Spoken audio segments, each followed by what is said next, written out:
Hey guys, FilthyRobot here, bringing another guides, tips, and tricks video. This time we're going to review the Color of Madness crystal trinkets. So let's get started with that.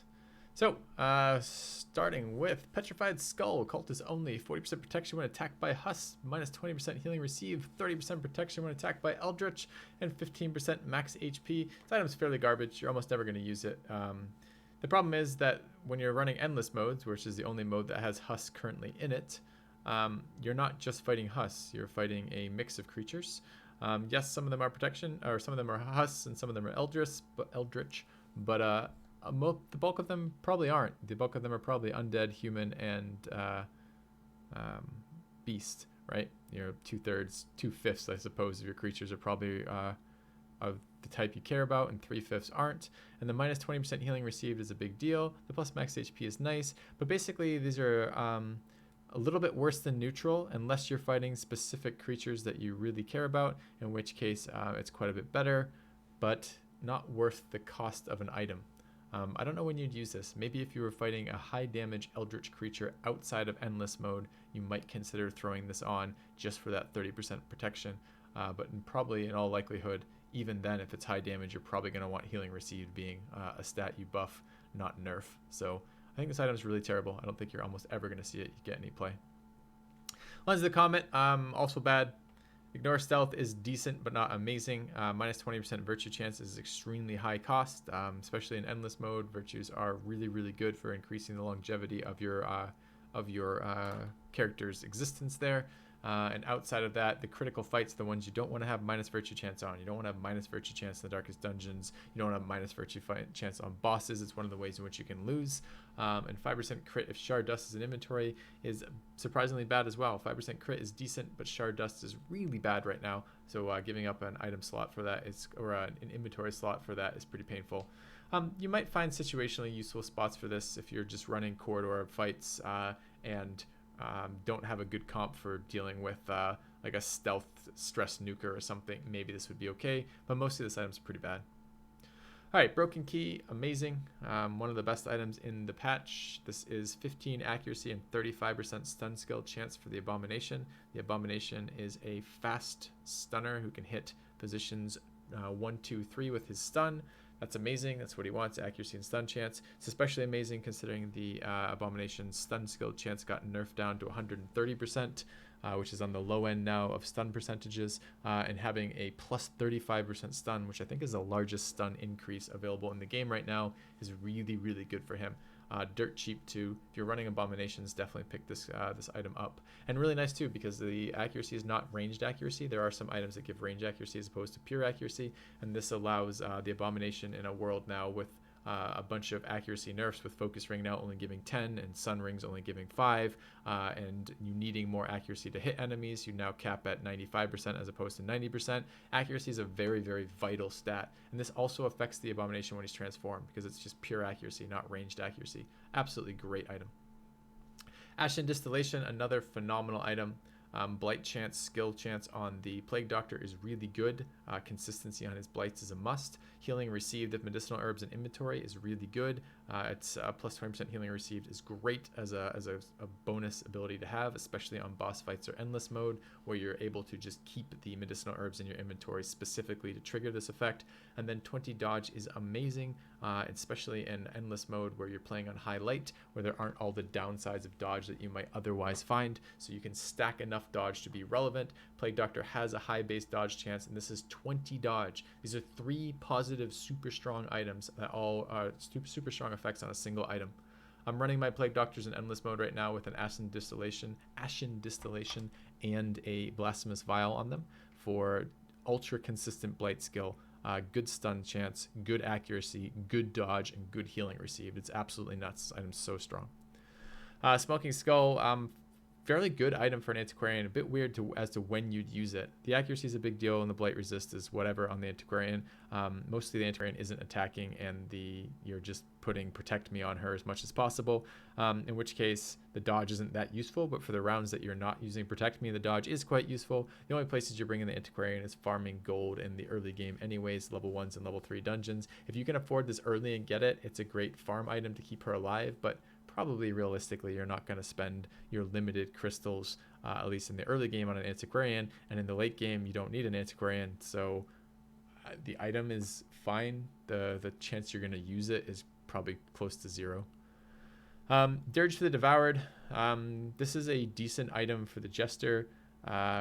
The 25% stress skills is clearly for his stress healing ability. 25% damage of laudanums in inventory is surprisingly not that great. It's hard to use Finale these days efficiently on the Jester, and for a lot of his attacks having bleeds in them, a lot of the damage on the bleed skills comes from the bleed percentage, and the bleed percentage is unaffected by the 25% damage here. So a lot of times you're not going to trigger that. Laudanum is a little bit less easy to keep in inventory than some of the other better ones. It's one of the ones I throw out often in endless mode, and it has 10% stress on it. However, that first bonus is pretty much worth it if you don't have the tambourine. But if you have, this doesn't look like this playthrough has the blue tambourine, but if you have the blue tambourine on the Jester that provides 20% stress healing and 25, I think it's 20 or 25% stress resist, you probably want to use that over this. So this item is an okay item until you pick up a different item to replace it that's better. You could run them both, but I find it's not necessary. I find the Jester single target stress heals, excuse me, for more than enough with just one of these buff bonuses on him. All right, the Acidic Husk Ichor. This is flagellant only, minus 25% max HP, 30% damage, plus 30% bleed skill chance versus husks, and 25% healing received if HP below 20%. This item is insanely bad. Minus 25% max HP on the flagellant is a big deal. The goal with the flagellant is actually to put some additional HP on him so that you can still trigger his skills that require him to be at 40% or less, and trigger them while you still have enough health that you're not in one-shot range from an enemy mob. So the goal is actually to get more max HP, not less max HP, and minus 25% max HP is a really big minus HP debuff. Plus damage on the flagellant's a joke. The flagellant has a really terrible damage range. And the bulk of his damage comes in the form of bleeds attached to his abilities. So buffing a small amount of damage and of him, so like if you think of his proportion, it's probably like maybe 50-50 on his primary skill, and on his secondary skills it's even worse, the proportion. So what you're looking at with this realistically is probably like you'd probably get half that bonus in damage, maybe a little bit less. So it's like 15% damage, not 30% damage. Plus bleed skill versus husks is nice, but you need a consistent bleed item, not just versus husks. The only place you're fighting husks are in endless mode, and in endless mode they're one of 5 enemy types. So 4/5 of the time that bonus doesn't help you, and you want your bleeds to be consistent. So all of those abilities are bad up to now. The 25% healing received if HP below 20% is nice, but not amazing. You'd prefer a more consistent healing received. You don't really want to be playing with the flagellant sitting at like 20% health. It just isn't worth it. I think very little of this item. I doubt it sees any gameplay ever because it's just terrible. Crystal Pendant, Crystalline. Crystalline is a status effect. I don't know why I'm reading that, or it's type rather. 15% shards given plus 15% stress. I don't understand these items. Endless mode is fairly easy to go pretty far in endless mode right now. Where you know, like even if you're only getting like 300 to 500 kills, you're still coming out with a couple hundred crystals. Do you do that twice or 3 times, you have more than enough than you need to get every single crystal item in the game that's useful to you. I have a hard time imagining why you would want more crystals than that and why you'd want to go farm them with this pendant. I don't get it. I don't get why you want this item. So if you find some super amazing source of awesomeness that comes only with crystals, then sure, run this, get your shards, but please feel free to share that in the comments below as to what the hell you're doing with them, because I don't understand why I'd want an item to farm these more efficiently. It just doesn't make any sense to me. The Spectral Spear Tip, this is the shield breaker only, 15% damage, 1 in 20 attacks you randomly attack a different target than the one you chose, 20% blight skill chance, and 15% max HP. I have used this item. I thought it would be better than it was. 15% damage and 15% max HP are both stats the shield breaker really needs, so that's pretty damn awesome. The blight skill chance is pretty irrelevant. I don't use blights on my shield breaker almost at all. It doesn't seem relevant, especially when she ignores protection. Again, why would I bother with her blight skills when I can just attack them directly and not have to wait on the ticks of that? However, the random attack thing is super annoying. 1 in 20 attacks is a fairly That happens fairly regularly, and it's always annoying when it attacks it attacks. I don't actually think it's random target 5%. I think it's random other target. I've never had her. I guess I wouldn't know when that triggers, so I guess I'm not 100% sure on this. But I suspect it's 1 in 20 attacks. She attacks a target differently than the one you've chosen, and it's random from the remaining targets. So I guess I'm not 100% sure on that interaction. I don't know if you can randomly attack the one you actually want to attack, but I don't think so. But it's super annoying when you're doing that. You gotta think about when you're attacking things. You're often attacking things to finish them off, to prevent a stress nuke or prevent a big damage hit. And the shield breaker, with her ability to hit all the rows, is one of the ones doing those finishing off of stress casters. So like 1 in 20 times, it's just like, oh, guess that stress caster gets another round, which is pretty damn annoying. That said, 15% damage, 15% max HP, pretty damn nice items. Pretty damn nice bonuses even. So mixed bag on this one. Less good than I thought it was going to be after initially reading it. The heretical passage on the vestal, it's decent but not good. The problem is there's other items in that do this or better for her. So this is 20% healing skills of holy waters and inventory, extra damage versus husks and eldritch, and stress. The problem is I think both the Shambler Trinket that gives 25% healing and 10% stress, and the blue book that gives minus HP as well as healing, or as plus healing on the Vestal, are both better than this. I like damage on the Vestal. I actually think damage is useful, and this is 2 of the 5 enemy types you're going to encounter in the endless mode, but it's still only 2 of the 5 types you're going to encounter in endless mode. Maybe this would be better in, for example, the Cove as a corridor, or a corridor and room fighting trinket that you might bring on that, but I think it's just outclassed by other ones. But this is at least competitive, right? It's probably as good as the blue book, depending on what you're running, what dungeon you're actually in, and what you're trying to accomplish there. Okay, but not great. Huskfang Whistle, I really like. I think this might be my... it's not the best item out of this set, but I think it's probably my favorite. It does something fairly unique that's still useful. So what it does is it turns your dog stress heal into a more efficient stress heal. Great. It gives your dog guard duration goes from 1 turn to 2 turns, which is a huge increase for actually using that. And you're getting increased bleed chance along with dog trees and inventory. This to me screams endless mode to me. When would I use this? I would use this in endless mode, I think, when I have dog in position 3 or 4, the Hound Master in position 3 or 4. And I would try to do this with either some sort of dodge comp. I know it has minus dodge on there, but every time you spam your dodge skill, you're getting plus dodge. I'd probably rather do this as a dodge comp or something similar. So when I'm trying to recover versus some enemies, you alternate dodge and stress heal, or maybe just spam stress heal for that. I mean, it's essentially, it's pretty cool. I don't know that it's good, because when you look at it that way, you're having your stress healing because you're forced to be running dodge to get the bonus on stress healing. So if you think normally if you just ran 2 stress heals, you get 200% stress healing. If you run 1 stress heal, 1 dodge, 1 stress heal, 1 dodge, you're getting 140% stress healing, a little bit more dodge. You are getting the guard thing. That's maybe not the most efficient thing, but it really depends if the dodge is useful otherwise, if the dodge on the guard is useful otherwise. For example, if you're stacking dodge on maybe the 2 most hit spots as opposed to stacking dodge everywhere. I like the item because I think it would be something fun to play around with. It might have me doing comps or strategies I wouldn't do otherwise, because it gives options in ways that other items don't. And then the plus 50% bleed skill chance of dog treats and inventory is fairly decent. The bleed is, I think, a 3-point bleed right now. It's either 3 or 4 at level 6, I forget which, but that's consistent extra damage. And having a plus bleed item on guys who use bleeding is nice, and it's really hard to itemize for that on the Hound, because plus bleed items are often just plus bleed, and that's only a kind of like 25 to like 10, I think it's like 15 to 25% of the Hound's damage comes out of that bleed. So it's hard to itemize specifically for that. And this item does a bunch of things and does the bleed chance, which is a really cool way to itemize an item. So I like it.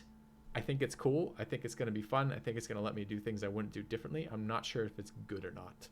It's my take on the Huskfang Whistle. Mirror Shield, I think, is bad, and I don't think it will see any play, because I think it doesn't do anything unique for the Man-at-Arms that other items don't do better. Stun Resist is tricky to get, but there are items in the game that are better for stun resist on the Man-at-Arms. I'm thinking particularly Stun Charm, which gives 20% stun resist and also 10% stun chance, which is nice on the Man-at-Arms. The damage reflection has no synergy with the dodge. If you're dodging, you're not taking damage, and therefore you're not damage reflecting. That's kind of awkward. And the dodge itself is decent, but there's better pure dodge items you can give to the Man-at-Arms to allow that. Man-at-Arms, I think, has a possibility of being a key member of a dodge comp with his dodge buff, his accuracy. He could sit in the back ranks and spam a combination of Bellow, his accuracy buff, and his dodge once per fight skill. And I think that would be pretty solid as part of a dodge comp. But I don't think this item would make it through the selection process if you have access to all the other items available to you. Kind of disappointed in this item. You look at it initially, you're like, cool, but it doesn't really work that way. Imagine if it did damage even if you dodged. That would be pretty damn cool, because then you would have a lot of synergy with that comp. The Mask of the Timeless is a weird one. On the surface, it's quite good, but there's a couple problems with this. All right, first of all, the Bounty Hunter's not very good this patch. He just isn't as strong as many of the other classes that doing similar things for him, which is too bad. Dodge on him is decent. Part of one of the Bounty Hunter's problems is he's a little bit squishy, but new Endless mode is high light always, even though it has no light source in there. It's considered high light, so it triggers high light abilities, and also doesn't have any of the downsides of no light, which means that dodge is kind of okay there. You can get a fair amount of dodge going on your guys to a point where it's avoidance, and avoidance is useful. Having 15 dodge and a speed boost on an item, especially a speed boost on a character like the Bounty Hunter who's only kind of medium speed, where speed boost is particularly valuable, is really nice. The downside of 5% stress really isn't very high of a downside. So this item is decent. The problem is the Bounty Hunter is not great. And then really, even in a dodge comp, I don't think I'm bringing the Bounty Hunter. I think I can find 4 better characters to be basing a dodge comp off of that aren't the Bounty Hunter. So decent item, nice stats on it. Problem is the Bounty Hunter, really. So you might see some play if you can figure out comps where you really like the Bounty Hunter. I think this is a decent item to bring. Top Shelf Tonic. This item is garbage. It's garbage again for slightly different reasons. It's funny because with these comparisons, this seems really close, right? 2 speed, 15 dodge. This is 3 speed and 15 dodge, with some slight downsides. The problem is the chassis on these characters are very different. Whereas the Bounty Hunter is a little bit weak and probably not making it into a dodge comp, the Grave Robber is very weak, probably the worst class in the game right now. She does have a disease cure, so you might force her onto a team just to get some consistency out of that, and that consistency being dealing with diseases long term in the Endless mode. But she as a chassis is fucking terrible right now. So immediately the item's a little devalued because of the character class you're bringing on. But that said, it's also devalued because speed on the Bounty Hunter is a lot better than speed on the Grave Robber. Grave Robber is already super fast, much faster than the Bounty Hunter, and adding more speed to the Grave Robber can get her to a point where she's super fragile and then she dies very easily, because even when she's on Death's Door, which has a minus speed debuff on it, she's still going ahead of your healer because she's so fast. So a lot of times I don't want to buff my Grave Robber speed above and beyond what they already have, for the reason that they're already fast enough to go ahead of the enemies the vast majority of the time, and already on the border of being too fast to outrun my healers and die. That said, dodge on the Grave Robber is decent. Speed is a good offensive stat, although it runs into problems at the very high end of it. It's one of these stats you want like in the mid to high range, but not super high, unless you can get everybody's speed super high, like with the Jester buff or something, in which case the order of your characters is the same. It's just your characters all go ahead of the enemy characters. That tends to be okay. And the second parts of this are pretty bad. The blight resist and the blight duration when applied. I'm not sure if the last one's a positive or negative. I read it as when an enemy applies blight to me, it has 50% longer duration. But I'm not entirely sure one way or the other on that. I don't really care because I don't use her blight skill. So if it is a positive thing, okay, sure. Longer duration or blight skill is pretty much not relevant. Enemy duration is a bad thing, of course. And the minus blight resist, again, is how you die. You lose characters from being crit, so taking enough damage to bring you from whatever health pool you're at to 0, and then having a dot applied on you, and then going before your healer has a chance to heal you, so you're at Death's Door with a dot. It triggers a Death's Door check, and sooner or later it kills you. And this item seems perfect for killing her. So makes her fast, so she goes ahead of the healer. She gets a blight because she has less blight resistance, and a lot of stuff. All the husk creatures blight in this, and a bunch of the other creatures in the endless dungeons blight, and then it kills her. So I don't know. This looks really bad to me. But then again, the grave robber is really bad too, so maybe it's just part of that bleeding through. But I suspect that I don't want to use this item. Petrified Amulet is interesting. Accuracy and max HP on the leper. Accuracy is quite good. Max HP is surprisingly... He has a lot of HP, so max HP is not super relevant there. But because he has so much max HP, he gets a lot of absolute HP from this. This is a big HP boost on the leper compared to any other class because he's got one of the biggest HP pools in the game. Accuracy is great on a leper. There's better accuracy items, but not a lot anymore. Accuracy got nerfed as a whole of the stat. Rather, it became more important, but there became less of it. So accuracy items, I guess, got nerfed. So I might be forced into this just because I need accuracy on the leper. Focus ring comes to mind, but focus ring on a leper is not enough. And it wasn't enough when it was 15. It's definitely not going to be enough now that it's 10. So maybe I'm going to be considering running double accuracy items on the leper. I hate the minus bleed resist portion of this. I like his consistent ability, especially with the virtue and when he's running his protection buff to ignore debuffs. I think is an amazing ability. So I hate the idea of lowering my bleed resist, but accuracy is going to be at a pretty high cost these days. It's going to be hard to get that onto your character in any amount of decent amount of accuracy. So this might be worth running eventually. We'll see. Crystalline Gunpowder, I think, is a fairly good one.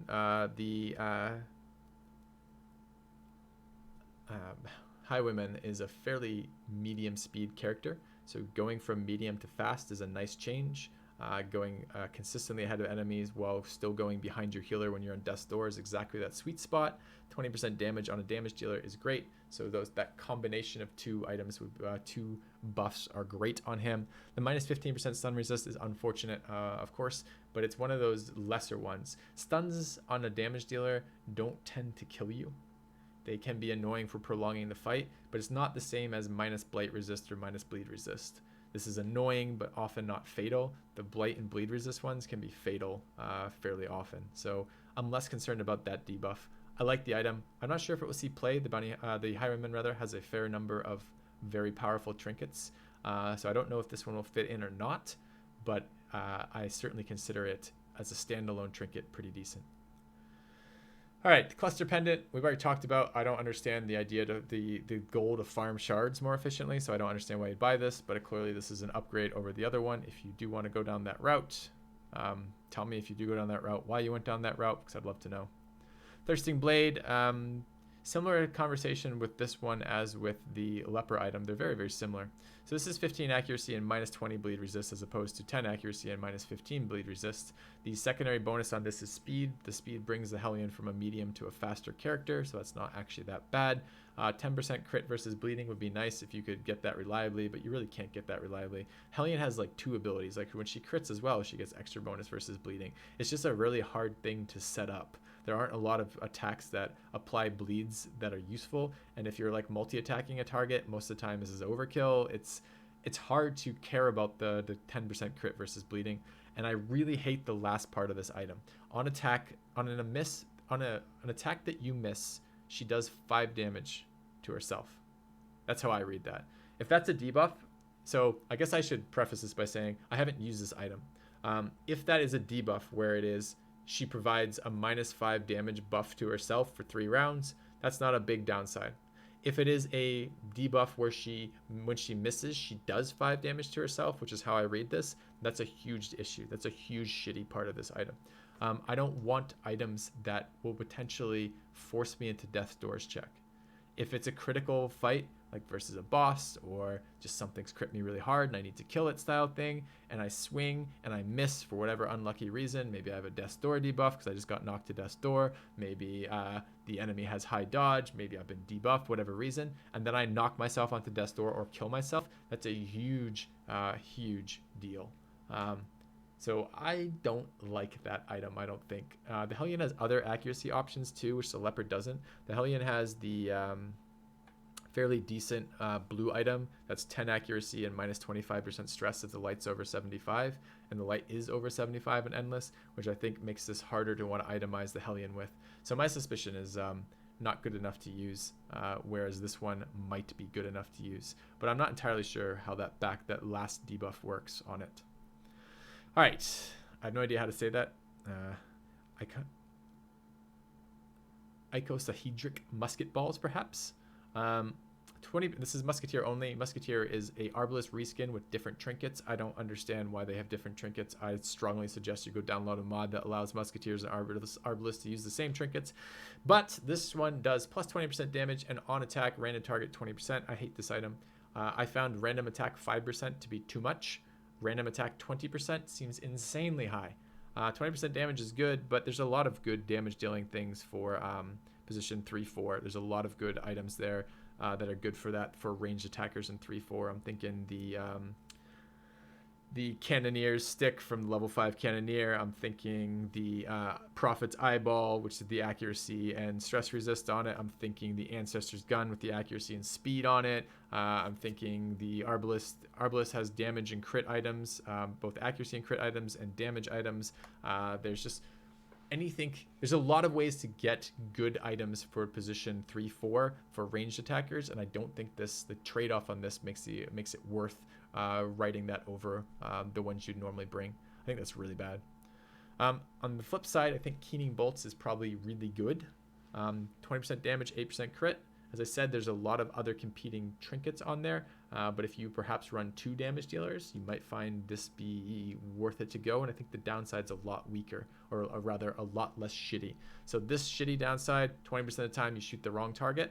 On this one, the downside is basically 0.75 stress per shot.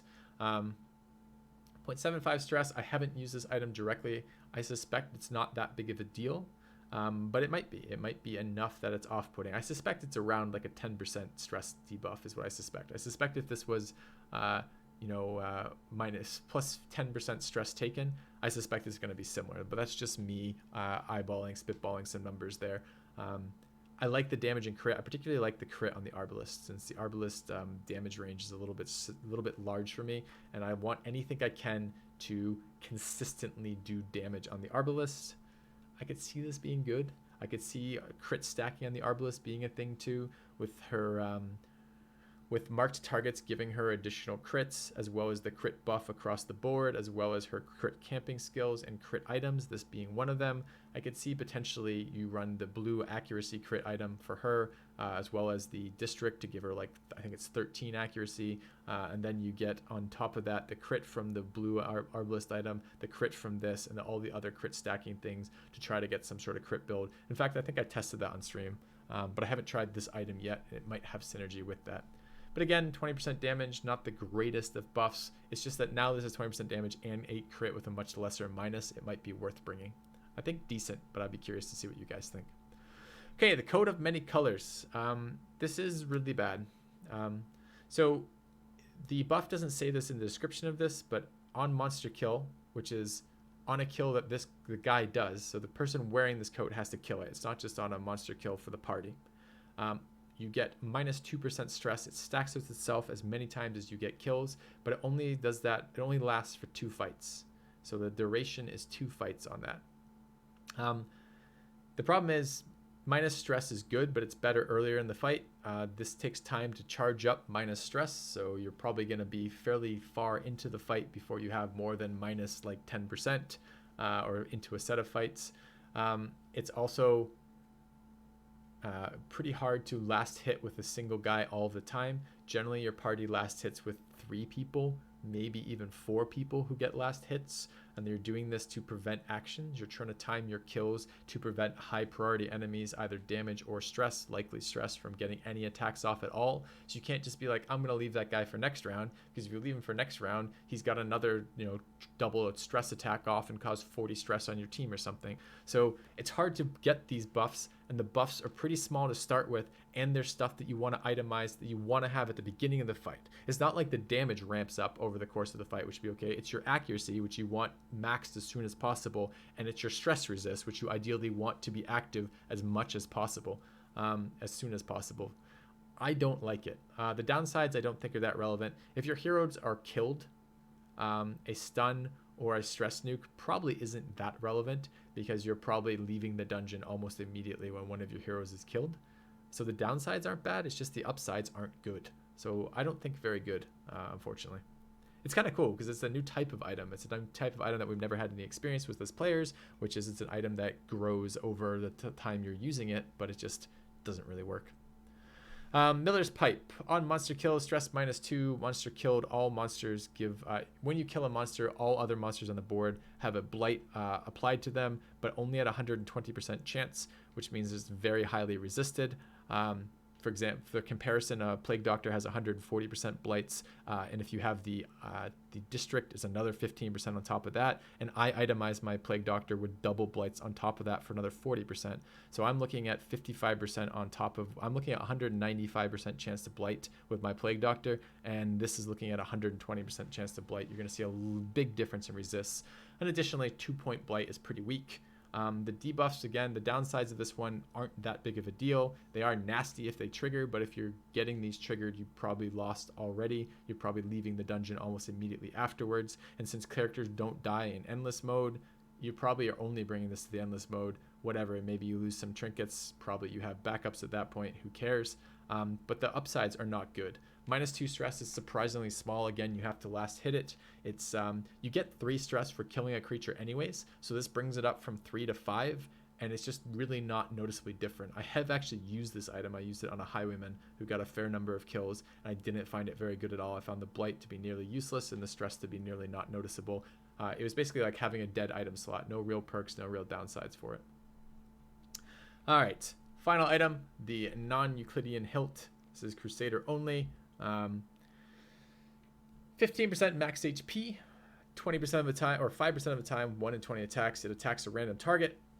25% stun skill chance if holy water is in inventory, and on attack hits, it applies a blight, which is a 2-point blight, but again, only at 120% chance.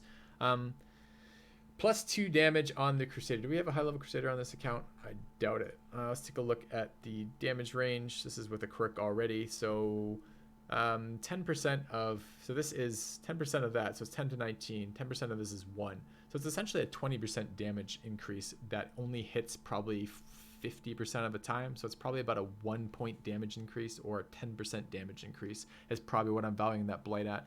And the blight is probably, it's probably even a little bit worse than that, because you're going to run into creatures that are basically immune to that blight. So it's probably about 10% damage increase, and 25% stun skill, which is quite nice, and 1 in 20 you miss, which sucks ass. 15% max HP is fine. I suspect this item isn't good enough to run. I suspect you would rather either have a stress healing item like the ancestral stress healing item on the Crusader, or better damage or accuracy items. My suspicion is this is probably not worth buying, because it just doesn't do enough things that you're going to care about most of the time. And again, I really hate random downsides. Random downsides, you might as well have missed most of the time, because the vast majority of the time, the attack you're going to take is going to be entirely useless to what you're trying to accomplish. It might as well just be -5 accuracy, and I'd probably consider that about as bad as this. So overall, not a lot of super good trinkets coming in here. There were some standout ones. The standout ones to me are the Abomination, the Plague Doctor, the Hound, the Vestal, maybe the Bounty Hunter, and the Highwayman, I think, are the standout trinkets to me. A couple of ones that I'm a little bit hopeful for, maybe be able to run long term, are the Shieldbreaker trinket, although I hate that downside. Possibly the Hellion trinket, but I suspect not. And maybe the Arbalest trinket, depending on if I can't find better items to put in that spot, although those are pretty solid upsides. Anyways, guys, hopefully you enjoyed it. Thank you very much for watching. Let me know what you think in the comments below, and I'll see you soon.